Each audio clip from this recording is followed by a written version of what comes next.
si Randolph Balmoria. O si Randolph ay imbis na di lang nagpapatawa sa mga viewers, kundi nagsilbi na ring inspirasyon sa mga OFW at matatanda. Si Randolph, 20-year-old, ay taga Balut Island, pero sa ngayon, nasa Manila siya, nagtatrabaho bilang service crew at nanonood ng tapes at live shows ng ABS-CBN para suportahan ang kanyang mga idolo. Babalik siya ng jet sa July para ipagpatuloy ang kanyang pag-aaral na BS Biology sa MSU Gensan.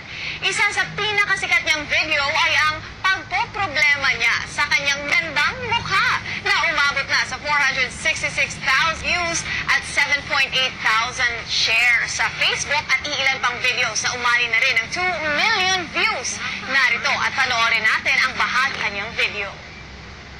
Nakatamis. Magwatezon, kapula-pula, kaping-ping.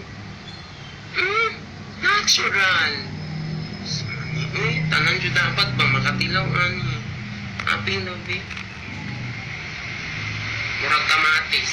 Wa man lay katatatsa. Murag julin. Walay pakay. Julin jud kaayo.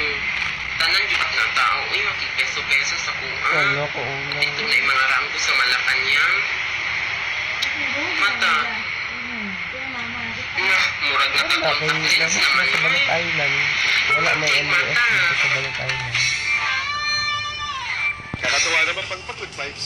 Pagbukas mo sa Facebook mo, makita mo. Pwede ba yung pang-starhan? Ah, Na may mga talent kang ganyan.